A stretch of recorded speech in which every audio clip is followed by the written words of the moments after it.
2023 жыл 6 февраль.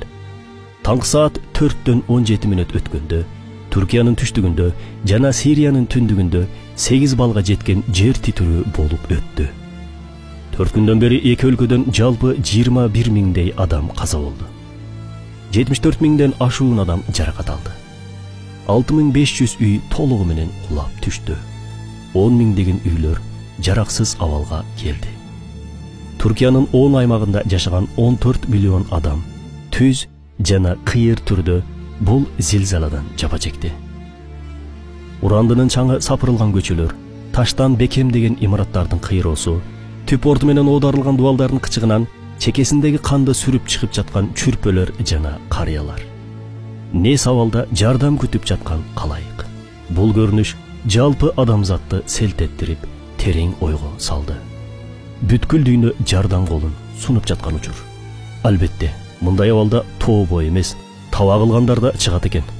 Буга чейин динибизди каралап, сүйүктүү пайгамбарыбыз саллаллаху алейхи вассаламды шылдыңдап карикатура тарткан Франциядагы Шарли Эдбо журналы өзүнүн чыныгын дагы бир жолу көрсөттү.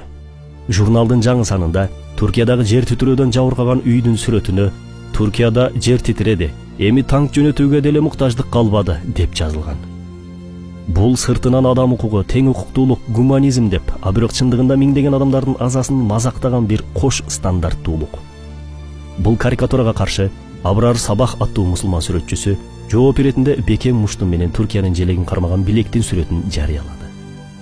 Ооба, Түркия үчүн азыр оор мезгил. Тууган, боордош элдин кадыры өтүп жаткан мезгил. Башыңа кырсык келгенде боордошторуң көздөн учат эмеспи? Бүткүл Түркия өлкөлөрүнүн биримдигине мүчө болгон өлкөлөр өз жардамын аябай жатышат. Бул учурда Кыргызстан да четте калган жок.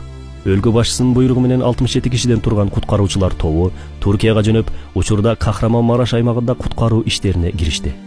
Аларды түрк туугандар көздөрүнө жаш алып, биздин боордошторубуз, жандарыбыз келди деп тосуп алып жатышат.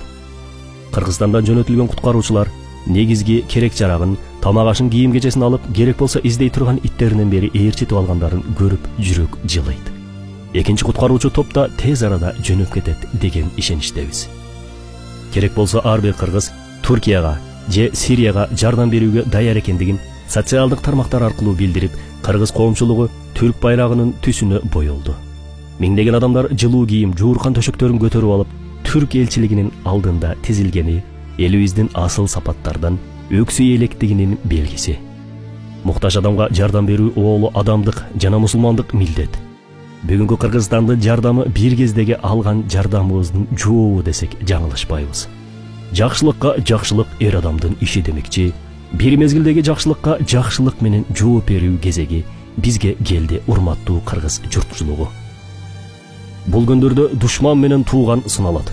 Экономикалык абалыбыз начар дебестен, Осман мамлекетинин башына оор күндөр келгенде Орусиянын курамында болгондугуна карабастан, материалдык жана моралдык жардамын аябаган ата-бабаларыбыздан өрнөк алалы. Жата калса Афганистандагы жакыр абалдагы мусулман боордошторубуз да колунан келген жардамын топтоп Түркия жана Сирияга жөнөтүп жатат. Биз да четтен карап турбастан биримдигибизди, тилектеш, максатташ, пикирлеш экенибизди иш менен далилдейли. Кыргыз элинин атынан үйсүз калгандар үчүн меш орнотулган 100 боз үйдү тигип берсек, бул кылганыбызды да боордоштор эки дүйнө унутпайт. Буйруса, Түркия, Сирия жалгыз эмес. Тез арада бул мүшкүлдөн аман эсен куткарылат деп ишенебиз. Жараткан Аллах зилзаланын кесепетинен каза болгондорду өз ырайымына алсын. Жаракат алгандарга тез арада толук шыпа берсин. Курман болгондордун туугандарына сабыр тилейбиз. Кайгыңыздарды тең бөлүшөбүз. Силердин кайгыңар биздин кайгыбыз. Көчкүдө калып каза болгондор иншалла шейит болуп эсептелет. Себеби көчкүнүн урандылардын астында калып каза болгондор шейит болуп саналат деген маанидеги хадистер бар. Бухариде, Муслимде. Ал эми Бакара сүрөсүнүн 154-аятында болсо шейиттер тууралуу Аллах мындай дейт. Силер Аллахтын жолунда өлтүрүлгөн адамдарды өлүктөр деп айтпагыла. Андай эмес, алар тирүү. Бирок силер муну сезбейсиңер. Экинчи жактан талкаланган үйлөр болсо садака өкүмүндө өтөт. Демек, баары бир күн өлүүчү денебиз түөлүктүү болуп шейиттик мартабага чыкса, экинчи жактан бир күнү талкалана турган өтүүчү болгон үй жайыбыз да түбөлүктүү турак жайга айланат экен иншалла. Ким жардамдашам десе, төмөнкү эсеп номерлерге каражатыңыздарды которсоңуздар болот.